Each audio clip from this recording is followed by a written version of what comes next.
Well, hello, everybody. Welcome to Teacher Talks. I am your host, Dr. Christopher Holmes. Happy Thursday. Thankful Thursday. I hope that you guys have had a great day today. I have actually had a wonderful day today. I'm so glad to be back. I've taken a couple of weeks off. Unexpected, unintended things happen with life. And I haven't been able to actually go live for the last couple of weeks. Honestly, I've been in meetings literally the last 2 Thursdays. So forgive me, guys. So what I'm going to do tonight is share with you what I was going to share originally 2 weeks ago. The topic is very prevalent. It is a teacher tale. Most of the time, you guys love teacher tales. So this is a little funny, a little bit serious, but there's always, for me, going to be a lesson at the end. So stop what you're doing right now. If you're on YouTube, go ahead, subscribe to the channel, like, share this channel, share this video, share this live. If you're on Facebook, thank you guys for watching. We're going to jump into Facebook. You guys have an opportunity to get into the chat, ask questions, ask for feedback, ask for me to repeat some of the stuff I'm going to share with you today on this topic of it was a setup. It was a setup. The tale of a new teacher. This is a doozy. This is going to be fun. This is going to be a little more lighthearted than some of the other topics I typically cover. If you guys are watching on LinkedIn, I salute you. Thank you so much for watching. If you're on LinkedIn, get on over there to the YouTube channel, Fully Engaged Education, and go ahead and subscribe to that channel. We are on the road to 1,000. That may not seem like a lot to some people, but 1,000 followers on a topic of education is a really, really big deal. Now, what we do here at Fully Engaged and what we do on Teacher Talks, because I'm just one teacher that's just spreading the message because I love to talk. This is what I used to do every day in my classroom, sit and just talk to my students. So this is no different than my normal classroom setting.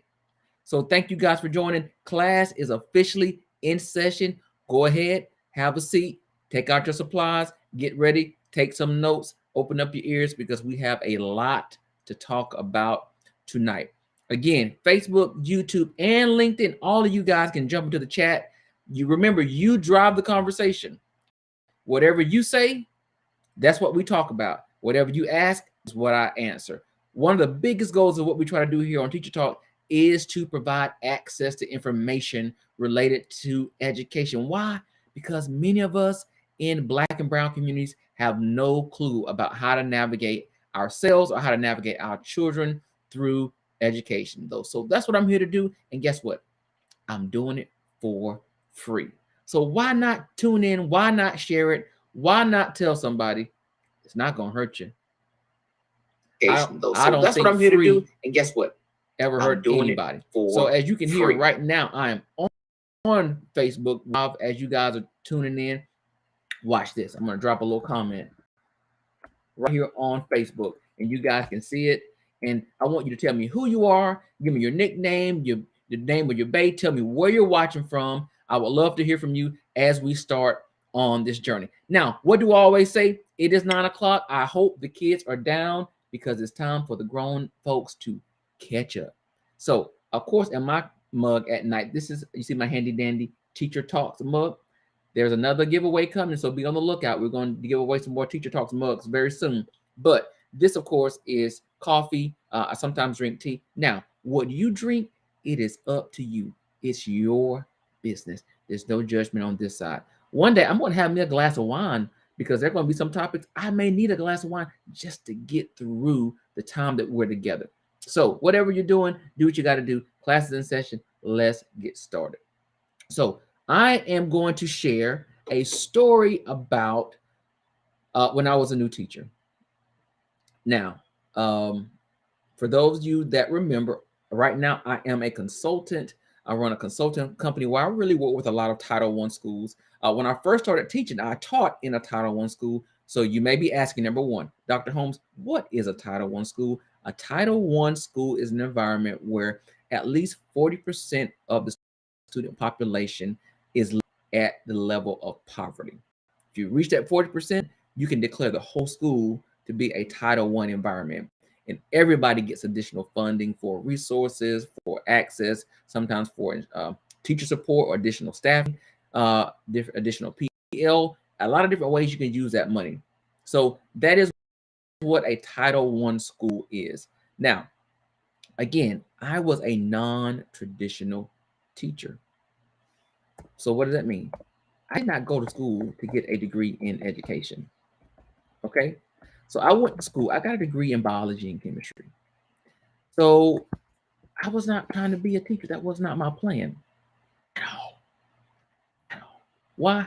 Because I felt like teachers didn't make enough money, right? Came from single parent home. I was like, I need money. I need that moolah, that mean green, okay? And I was like, teaching, that's not going to do it. So I went another route, came back to teaching, and I loved it. But let's talk about that first year. Let's talk about the first month, okay? I'm going to need a sip of my coffee to share this story. Oh, before I forget, happy belated Black History Month. Now here on Teacher Talks, as you can tell by my background right here, I celebrate Black history every day. All right. Why? Because I'm Black. I can't hide it, right? So, hey, Black history is not a month here. It is a everyday celebration. But I celebrate everybody. Anyway, back to the story. Non-traditional came in. I started teaching at a high school science. I was very excited about starting to teach, you guys. Honestly, teaching should have been my profession initially anyway, but I was running from it for various reasons. But anyway, it found me, it tracked me down. If you're from church, you would say it tracked me down like grace and mercy, right? I could not run away from it. It followed me and I found it and I accepted it. So I started teaching. Again, if you're in the comments, Facebook, LinkedIn, YouTube, feel free to jump in and tell me what you're thinking. And remember, I will answer those questions. I'm watching the chat the whole time anyway, so it doesn't matter. So I started teaching. I did not know quite what I was teaching when I first started. Okay. Again, I was a biology major, so I was comfortable teaching maybe biology, anything science related, maybe physical science, a little bit of chemistry, anatomy. Like I was familiar. I would even teach geology or geography. You know, I was familiar with all the landscapes and rocks and all that. I was fine. So maybe the first week of school, I got my class schedule. Didn't know what to expect. So I saw that on my class schedule, I was teaching, I had what we call 3 preps. So that means 3 different courses or 3 different contents of science that I was going to be teaching. I had 3 preps, first year teacher. So I knew I had biology. I had 3 classes of biology.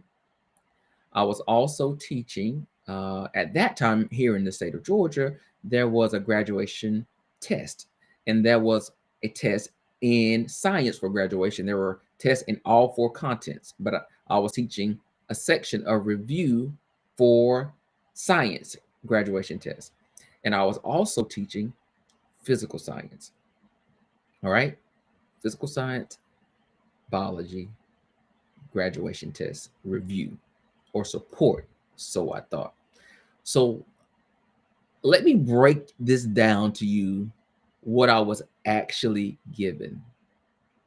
already. First year teacher, let's remind, first year teacher, non-traditional. I have not gone through a education track of pedagogy and all that. I'm just walking in the door with this natural ability to teach. So I thought, all right, because I was gifted, right? So I was gonna be a great teacher. So let's talk about my graduation test class first. Good evening. Thank you guys. I see you joining. Get in the chat. Tell me who you are. Tell me what's up. Give your boy a shout out. Come on, give your boy a shout out. I see the numbers are there. I see you're watching. All right. So the graduation test review was just that. But what I was not told is that it was a review for 3 classes of students who had already previously failed the test. Okay. And they had already taken a review class as well. So you may say, well, Dr. Holmes, if these students have already failed the test one time, you typically take the graduation test your senior year.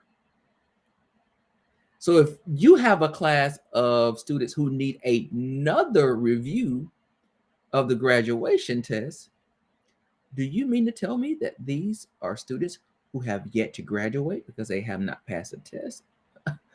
If you ask me that, I would say you are a very astute individual, because the answer to that question would be yes.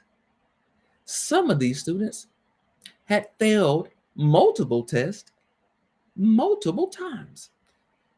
Start doing the math, okay? Students typically graduate high school at 18, maybe 17. If these students have not passed the test once or twice and are returning for review sessions to pass the test to receive their high school diploma, Dr. Holmes, how old are these individuals? Again, a very, very great question. These students, 19, 20, had a 21-year-old. Now, mind you, first year teacher, even though I was non-traditional, I hadn't worked in the field for a long period of time. I was 24 years old.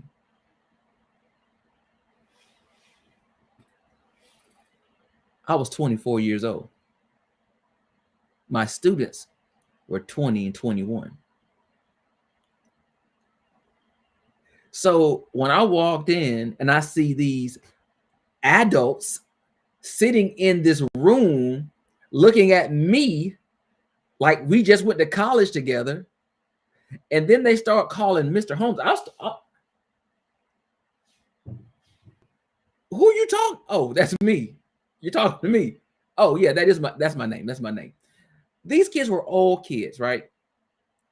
Older students, still trying to get that high school diploma. So I knew I had a job on my hand. They had not passed. They wanted to pass. They were still coming back. My job was to try to help them pass the science portion of the test so they can be a step closer to getting their high school diploma. Now, let's talk about my biology kids. First year teacher, I got 3 classes of graduation test review. My biology students, this is also a tested subject. These students also were a class of repeaters. How many do you say, Dr. Holmes? How many of these classes were repeaters? Both sections of biology were repeaters.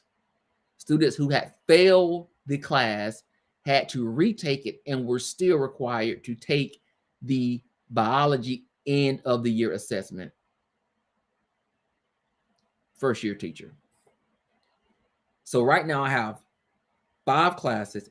Each class is taking a end of year assessment. 1 for graduation, 1 for the course to move on to the next class.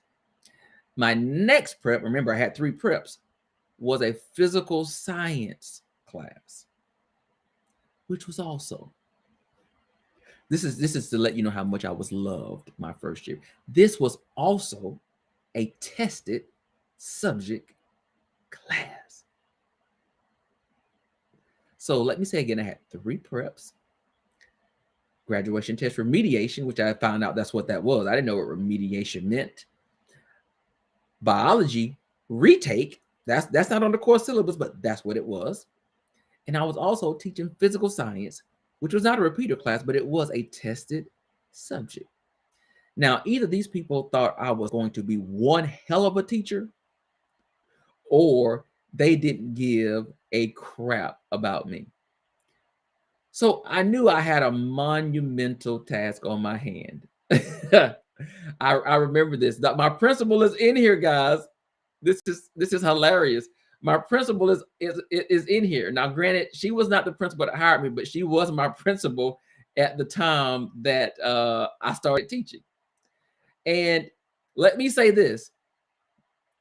At that time, I was on a staff of literally veteran teachers. When I say veteran, I mean over 15 years. I was probably one of the youngest people in the whole department. See, vividly remember this. Okay, so I was this young, bright-eyed, naive man, just excited about teaching. And these kids had pretty much ran through the department. Everybody had already had one of these kids at some point. So it was like they need somebody different, right? Maybe this new kid can help them out because they've had everybody. We can't get them out. And I was thinking, hey, give them back to them again. Maybe the second go round is going to be better. Give me somebody else because these kids are old. They're old. I don't know if I could help them. I thought I was good, but I didn't know how good I was. So I knew this year was going to actually put me to the test. So, you know, I had to start negotiating with these kids, these adults. Let me say that, with these adults, because these students were older. So we had to start having some real conversation. So you may ask, when did Teacher Talks really start? Teacher Talks really started in like 2004 when I started teaching, because I had to sit down and we had to have some real heart-to-heart conversations about education and about what their priorities were and about what they really wanted out of life, what they wanted from me. Because I needed to know, like, we're on a boat. Okay? This is not Carnival Cruise, people. This is not Carnival. This is not a yacht. We're on some rinky-dinky rowboats. And if we're going to make it out of this water, we're going to have to work together. We have to work together and be on the same page. So that's when Teacher Talks was birthed in 2004. And I've been doing this for almost 20 years. Dr. Weaver, can you believe it? I've been doing this almost 20 years. I've been in education. Where does the time go? I have no clue. Anyway, back to the story. So we sat down and we talked. Each class, we talked. Guys, here's where we are. I was going back. I was pulling up data. Let's look at your test scores in biology. So let's look at your grades in physical science. Let's look at your grades in chemistry for those of you that have taken it. Let's look at what you've done in your classes. Let's look at what you made on the last test. Let's look at the areas where you were strong. Let's look at the areas where you were weak. Let me tell you, I knew nothing, if you're from Jamaica, about data analysis. But what I did know, I knew survival. And that's what I was going to do. I was going to survive. So we came in, we start going through that data. We start setting goals. They were able to clearly tell me what it is they want, why they were still coming back. We set goals for what score they wanted on that graduation test. And we start marching. And I laid the course out week by week. These are the contents. These are the topics. These are the standards we're going to tackle. And when I say total transparency, I had to be totally transparent about what we, not I, we in collaboration were going to do to meet our goals. By month one in, they were all on board. Now, that doesn't mean I didn't have some critical conversations with some students, because I said, listen, you failed. You've been through the whole department. You've run the gamut. I'm your last hope, more than likely. I'm here to help you. I can get you to the finish line, but you at least have to start walking. You don't have to jog, you don't have to gallop, but you need to at least start walking. Walk with me. I've laid the path out. Let's do this together. And when we start going through, I start teaching. I start giving them opportunities to practice. We start doing like mini assessments, and they start seeing that they were doing well on these mini assessments. I start creating motivation for these grown people, because grown people need to find value in what they're doing. They start believing in themselves week after week after week. It start growing, and I can start seeing the commitment increase. I start seeing that belief in their eyes. They were coming to school every day. They were showing up. And I was like, you know what? They're with me. They're with me. I gotta keep pushing them. Now, they were older, so they had a little more stake in what they were doing, because they wanted the high school diploma to move on and start working, right? Now, let's talk about these biology kids.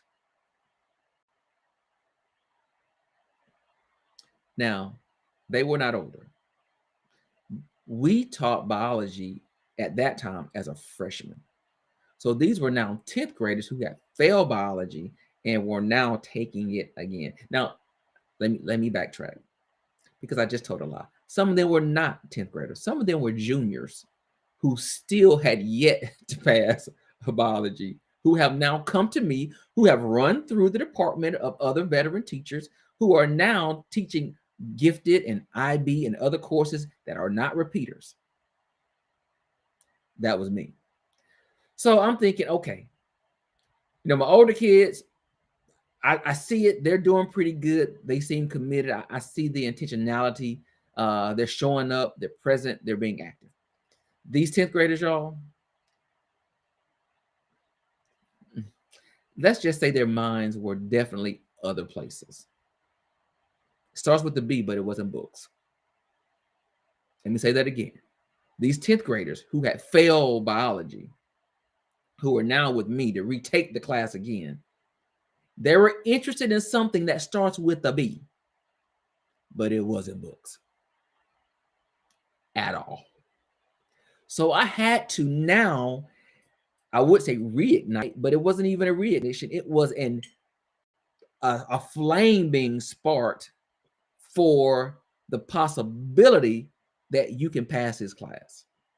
Now, I will say this, first year teacher, I had no skill, but my expectations were super high. Like, I was not pumping brakes, people. I was pumping gas every day. And the one thing they could always tell you is that Coach Holmes, that's what they called me. Well, actually, they didn't call me Coach Holmes. They called me Coat Home. So it was COA Home, Coat Home. So that's how those are my kids, right? Coat Home. And that's what I answer to every day. So they would tell you every day, this man would walk in the door. I was teaching bell to bell. I did not stop, because with these students, I couldn't afford to waste a minute. We talked about all these learning gaps, or this unfinished learning. That's definitely what they had. There was a lot of unfilled, unfinished learning. So I was trying to fill in those gaps and then push them to that level of that rigor where they were supposed to be able to perform and show mastery, right? So I couldn't afford to waste time. And I told them that, like, if you come in, be ready to work when you walk through the door. When you walk through my door, and I say this to this day, when you walk through my classroom door, is a nonverbal agreement with me that you are ready to work. If you don't want to work, don't cross the threshold, because learning takes place in this door. So it took me a little bit longer to get those little rascals together, because they were not on board. They were at school to have a good time, right? It was about having fun. And I could be fun from time to time, but not all the time. We had work to do, and they knew it. But eventually I got them on board. It took some work, though. I mean, it took work. I left class every day exhausted. By the end of Friday, I had nothing left. And I always tell people, if you're really, really teaching, by Friday, you should be tired. You should be really, really tired. And not tired from sitting down at your desk. I mean, tired from moving around, checking, monitoring, providing support, feedback, intervention, small group, differentiation. I was doing stuff, y'all, I didn't even know there was a name for this stuff. I was just making it up as I went along. So again, I knew survival. I didn't know pedagogy. I knew survival. And these kids had to get something in here so they can get out. That was a goal. And so then my physical science students, these kids had passed biology, but again, now they're taking another course that is a tested subject. And I'm like, wow, like I've got a lot of tests that I'm giving. And mind you, for those repeaters, those scores more than likely, even if 50% of them passed, they weren't going to be scores that were going to be knocking off the roof of the building. These weren't going to be like 90s and 95s. I was trying to get them to a 75, 70, 69 maybe, right? I'm just trying to get them a little bit closer to actually passing the test. So I asked myself, what have I gotten myself into as a new teacher? Am I really able, do I have the capacity to fill in these gaps and help these students reach their goals of passing, and for the other group, for graduating? All that set on these young, tender, muscular, melanated 24-year-old shoulders, right? So you got to pat yourself on the back if nobody else going to do it, right? So I knew the shoulders were strong enough. I had been working out. They had potential to uphold some people, but at what level and how long could I sustain the weight of what I was being charged to do? I see you, Dr. Drummer's in the building. She's giving me little faces. So welcome. So I'm like, okay, how long can I do this? And so we began to work. But I was like, I don't know if I've been set up.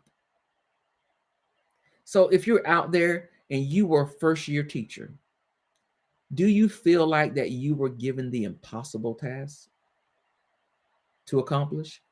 Yeah, Drummer, I felt I was strong. I was a strong brother, but I didn't know if I was strong enough. Even great bodybuilders and trainers or fitness enthusiasts experience fatigue, right? And when you start burning because you can no longer sustain it, you got to take a break. You have to take a step back. You need some support. You need somebody to step in who can offer you a spot, right? And I needed a spot. But at this point, I didn't have a spot because everybody else had already ran through the students. They were exhausted. They were tired. And so it was my turn. But my question to myself was I set up? Could I do it? Was I being realistic? Did I have the capacity? And could I sustain this initial vigor, this excitement, this enthusiasm that I had in August? Could I sustain it throughout the entire year? And I really, really questioned myself, but I never let my students know how concerned I was or how I had doubts about what I was capable of doing. Now, granted, it's very hard to talk to a 21-year-old or a 20-year-old who's in your room, and Monday through Thursday, you guys are talking about, class, passing the assessments. Some of them have jobs. But on Friday, the conversations were totally different. My students were asking me, because I'm 24. Now, they didn't quite know how old I was, but they knew I was the youngest person on staff. So once we got to the point where we really had a good relationship, it was always respectful, right? They knew I was the teacher. I told them that name on the door out there says Holmes. Respect, put some respect on my name. So they were always respectful, but they knew I was young enough that I shouldn't be at home on a Friday night. So they were talking about where they were going. Some talked about the movie, some had dates. Some of the older ones, they had those things in mind too, but they were also talking about they were going to the bar. They were going to Applebee's. They were going to get a margarita, a Long Island iced tea. They were going to get some Crown. They were going to get tequila. They were living, y'all. And here I am talking about passing the graduation test. I'm like, I'm not equipped for these conversations. These are things my friends and I talk about. I should be listening to my students talking about what cocktails they're going to enjoy on a Friday evening. No. So it changed my whole perspective about like how I needed to value them. I was not going to engage in those kind of conversations, but they were being had. They were definitely being had. So we walked through August, September, and that some had an opportunity to take the test early. So they gave 3 phases of the test throughout the whole year. And so around October was like the first administration. And y'all, let me tell you, I was a teaching machine, especially for the graduation test, because I knew if I could get at least 1 to pass in October, all that was going to do was going to inspire the rest about what was possible. Again, these students, some of them have failed this test multiple times. Because remember, if there are 3 administrations, they had taken the test almost every administration. So if this is your second go around, this is the second year, you've already taken it at least 3 times, possibly 4. So if you took it in the summer. So I was like, I gotta get at least 1 to pass. So I had really tailored the instruction so that I could master about 60%, 50% of what was on the test by the first administration. And we had pulled through that data. Remember, I had sifted through that data. I mean, like the best wheat sifter you could ever find, ever. And so it was very clear about what the goal was and how we were moving through until October. And then we had already decided how we were going to revamp after the test in October. So I had those that were potentially ready to pass because they were super close. They were like a 65. They just needed 5 more points to pass the test. So I said, I can get you there.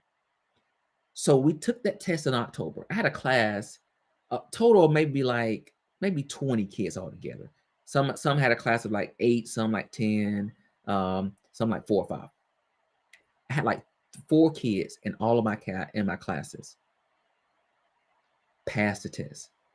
So if I had 20 kids, y'all, if I had 4 to pass the test, I had a 20% pass rate on the first test in October. Your boy was good. I was pumped. I mean, they start crying, oh, Coach Holmes, I passed the test. I was like, yeah, you passed the test. We were all crying, y'all. We were all crying. I was so excited. So then I started saying to myself, you know what? Maybe I wasn't set up. Maybe I can actually do this. And now I've got some proof that I can do it. So all I did was put more fire under me, which is why, my motto for Fully Engaged, my consulting company, is ignite the fire and then sustain the flame. I ignited a fire in my other students. And now since it was lit, all I had to do was ride the wave of the momentum and sustain the flame because they were ready. They were ready. So that's what we did. And then my biology kids, they started believing. They were doing well on their assessments. Again, teaching bell to bell, working my butt off, but they were doing well. But physical science kids, they had heard some of those kids that Coach Holmes was teaching in the other class, they passed the graduation test. So now I've got some validity under me, right? People are, oh, he may be okay. Other teachers say, oh my God, what is he doing over there? He's a first-year teacher. These kids have never passed. What is he doing to get these kids to pass the test? What's the magic? The magic is I believed, but not only did I believe, they believed. And that was the turning point. When they started believing in themselves, That's all I needed. They were coming to me saying, Coach Jones, what are we doing today? What's the plan for today? The test coming up, in January, we got another test coming up. They were ready. They were wearing me out. You talk about accountability. Accountability in that time was super, super high. They were so motivated. And by the end of that first year, I had got about 80%, 85% of my students who had passed that test. I had a couple that lingered. And in the summer, I picked up another student that passed the test. I was on a roll. Remember, first year student, group of repeaters for biology, retesters for the graduation test in science, and a class of physical science students who were young and were looking for fun. If you know what I mean. Remember, they were into B's, and the B didn't stand for books. Now, so the first year, I survived. I had success. But did everybody, or could everybody, have achieved the level of success that I achieved in that first year? Maybe, maybe not. I think I came in with a set of skills outside of the classroom that really facilitated my ability to help students achieve. I had the information. The knowledge was not there. I think I was just a natural teacher without having gone through a traditional course. And I just had an innate ability in terms of just stick to itness that I wasn't going to give up on myself, and I wasn't going to give up on them. Now, I'll have to share another story at another time about one young man, a grown man, that had a total meltdown on me. But that just goes to say, or goes to show, it doesn't matter how old you are. Everybody needs somebody, even at 21. You need somebody to listen to what comes out of your mouth, but more importantly, listen to what's coming from your heart, because the young man was hurting. But anyway, back to this story. These kids were passing. All right. My bio kids were passing, doing well. People were in disbelief. They were like, what is this guy doing? Some speculated I was giving the answers to the test.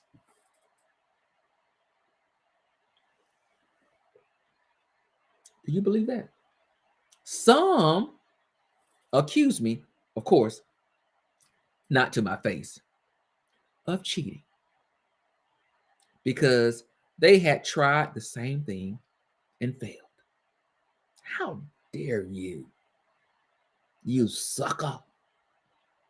How dare you accuse me of cheating?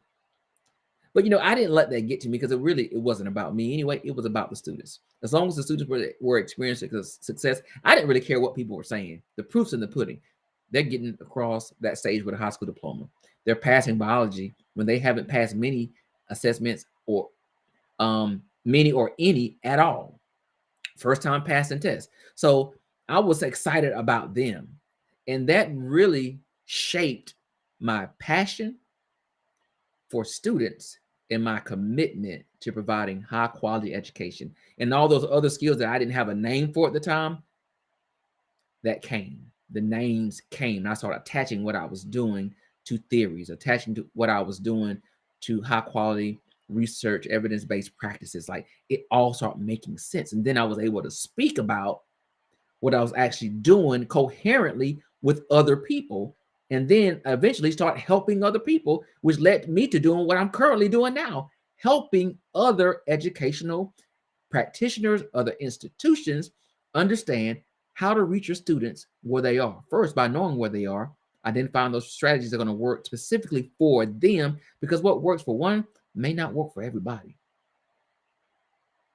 Students are uniquely made, and they need something that they can connect to so that they can experience success.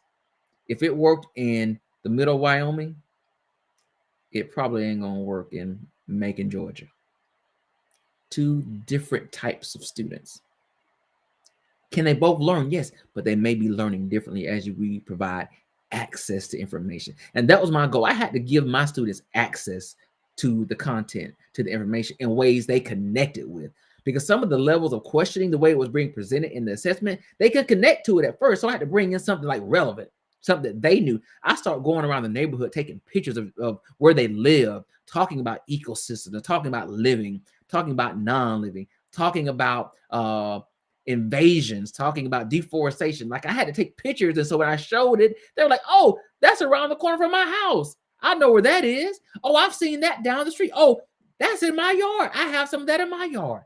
It started like making sense because they were making like real life connections with their lived experiences. Again, I had to survive. I had to do some things that were going to work for me. And those things worked. But what I want you to think about, especially my leaders, especially in the climate that we're living in now, as it relates to teacher shortage, when you get a new teacher, how are you setting them up for success? One of the things I talk about with students when I go around and work is, what is your students' level of readiness? Where are they ready to learn? What do they know? What do they need to know? And where are you going to start? That starting point is that level of readiness. You've already acknowledged your prior knowledge, right? This is where they can start. When you get a new teacher, whether they're traditional or non-traditional, you already know the content knowledge, hopefully. But in terms of instruction, where is their level of readiness? Where can they start so that first year they can experience success and not feel set up? Because if you're going to sustain high quality teachers, they need to feel success professionally and through their students. So make sure you're thinking about, where are you placing people so that they can be successful? And successful may not always mean comfortable, but they know they have the capacity to do what needs to be done for students. Always have conversations that you can end with for students. I'm moving you because I know that you can do it and you're going to experience success for students. If somebody says, I don't want to go to second grade because I just don't like second grade, you can't say for students because that doesn't make sense. So you don't want to have that conversation. Scratch it. Null and void. We're not talking about that. Then we're talking about adult comforts. You may not be comfortable, but guess what? You can do it. This new teacher, she doesn't have the skill to do what needs to be done with that group of students or at that grade level. We need to put this teacher here. Let them get some success. Let them put some tools in their toolkit. Let them increase their capacity. That's the word of academia. And then we can begin to move them around so they can continue to experience new successes in new environments, new contents, new grade level, new courses. Don't set a new teacher up for failure, because the new teachers that are coming in, they won't stay. They don't come from that generation of loyalty. They come from the generation of wanting to be valued, they want to be heard, and they want to be respected. If they don't feel those three things, they're not staying long.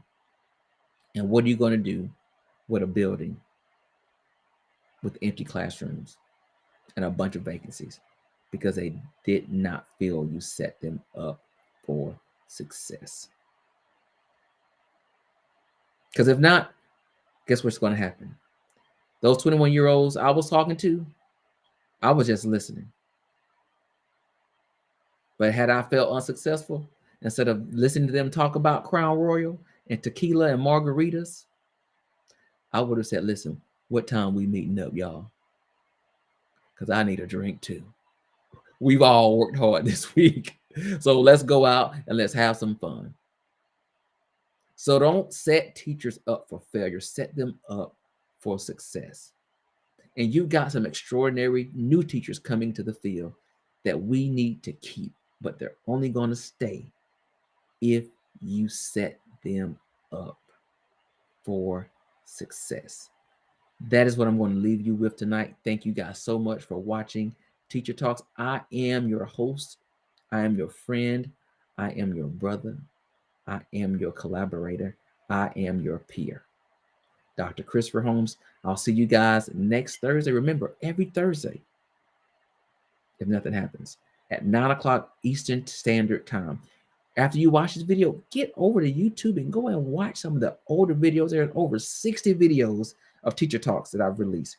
Great information, great guests, great knowledge is being shared to increase access to all people who are committed, believe, and support education. There's teachers, there's leaders, there's communities, and there's stakeholders.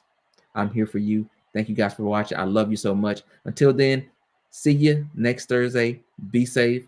And as always, be blessed. Dr. Holmes.